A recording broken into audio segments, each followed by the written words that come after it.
Winnie, thank you very much for meeting me today on Zoom. I really appreciate your time, and I very much appreciate your project in Indonesia. And I just wanted to ask you if you could tell us something about this project. And I think the most important question might be, what is this project about? What are the goals, and how do you plan to reach them? Well, first is again, thank you so much for put your effort, DBI, and also, allow me to really share about this and your thoughtfulness about Indonesia, pick the Indonesia part of the potentially to be in this campaigns and I think this is really kind of a big moment for us and especially as an Indonesian, I really have to really kind of appreciate for your effort as not really the Indonesian, but thing about our country, which right now is still kind of in the blank spot about Indonesia. So, well, the project that I was thinking is really kind of um, uh, is the pilot project for the vocational training for the deafblind. And I would say that this is really kind of, the goal is really kind of to be the Indonesian first national pilot for the vocational training program. And this is for the student with deafblind also, and also young adult. And when you say like how we will achieve this, well, I would say kind of I was thinking about the three important things. Is first is really kind of building the vocational training team because we don't have the this is something that is really new, not only in the job band but also in the general special education, that vocational training is not access. And therefore we have to start with having the team for this training. So we would like to establish a dedicated team to design, implementing, and also oversee the vocational training. In the two special school that we're thinking right now is one school is in Banten province, but not close, which is a little bit closer to Jakarta. And another school is a Helen Keller school, which is known as the only school in Indonesia that really focusing on the deafblind, which is located in Yogyakarta. This school have the deafblind student who are a teenage and they're kind of getting lost or what will be the future for them. And then the second is really developing the Taylor vocational program, which we want to create a structured training curriculum based on the personal future planning or the person-centered planning, which again, this is also something that we want to introduce. But I think that some people who already received the training so far, they're aware about this, but they still do not know how to implement that. So which this is really kind of allowing us to think about the individual program for the student and also kind of build their skill based on what's all the possibility and also what the potential of the student. The third is this is also a way for advocacy and also policy influence. We want to identify the government funding scheme or what is the possible with the government that exists, and advocating the systemic support. I'm sorry with the English, and also the vocational employment program for the hopefully for the people with the disability. I mean, a deafblind. So far, we know that there are also Pelita, which is a group of the deafblind adult, and the main problem for them is like kind of they don't have a job and they really kind of they lost their job because of their condition after they become the deafblind. So that's what I was thinking about this project. Thank you very much for describing this. It sounds very important. What would you say? What makes it so hugely important? Right. Well, first that the deaf blind in Indonesia is invisible. Right now, that is something that is really sad. Somehow, we know that there are some students in the school.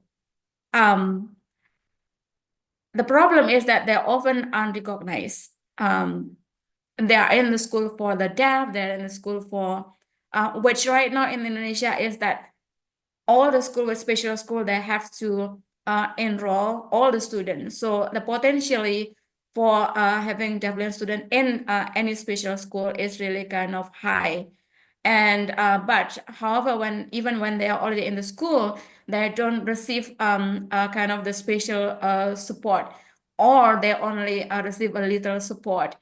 And we know that without intervention, of course, they remain isolated, lacking opportunity, of course, for the education and also for work in the future.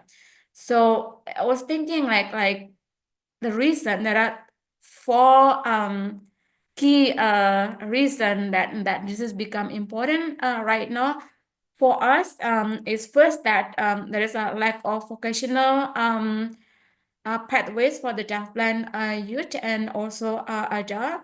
So some school already enroll teenage with who are deafblind, but there is no structure for the transition program to prepare them for their adulthood or adult life.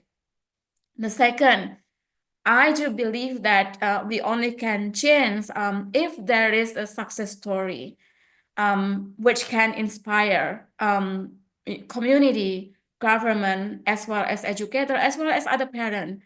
So we know that people believe in possibility when they see a real success story, and we don't have at the moment for the deafblind individual. So we have like lack of recognition for the deafblind, of course. There is no models for deafblind adults who are succeed, let's say. So, and also even for the independent living. So this is also big reason, key reason that this project will be important. The third is really kind of that there is no national level research and recognition. You know, like I always aware that when see like deafblind map globally, Indonesia is really totally blank, nothing. Nothing, which is actually in reality is not true. There are some students, some children, there are people, there are children with deafblind, but there is no and nothing that you know that's not acknowledged by a global community. So we want to have the scientific data or international recognition for a deafblind program. So this project will be filling the gap and put the Indonesia on the global map. I really hope for the deafblind education. And the fourth is really kind of that providing the capabilities for the deafblind individual. So I really want to convince the policymakers and society that we need to demonstrate the clear, measurable, and also evidence that deafblind individual really can do many things, can thrive it given the rights of education, if they given the right of education and also the support. So and that's what I'm thinking is really kind of the important keys why this project is really important at the moment. It's so good. It's so good, Weenie. I really would love to go through with this. Well, now tell me, what do you need most to make this a success? Oh gosh, okay, this is classic thing. Of course, yeah.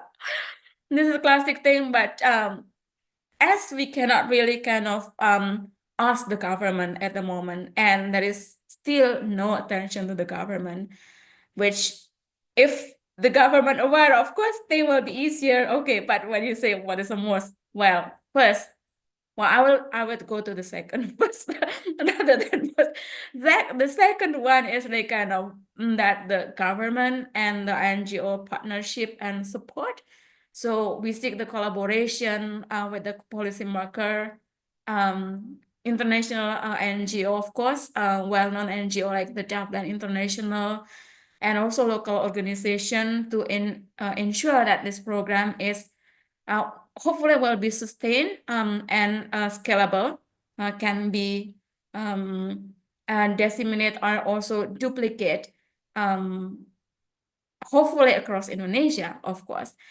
But the most important thing, the most important support that we need to say, okay, this is really kind of funding and resources. Again, that okay, this is classic, but this is what really we need, because we need financial support really to build the competent team, which when we talk about team is really kind of educator, which could be teacher, school administrator, caregivers, both in the residential families and deafblind individual self.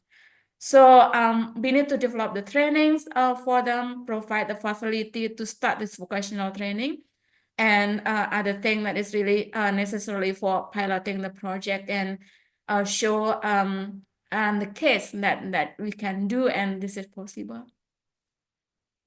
Thank you so much for describing this. Yes, of course, it's classic, but it's also, I mean, show me a project that can run without any financial resources. It's not possible. So on behalf of DbI, I reach out to everyone watching this and getting excited about this great chance in Indonesia to make big steps forward with this wonderful project. If you have a possibility to support this, please do.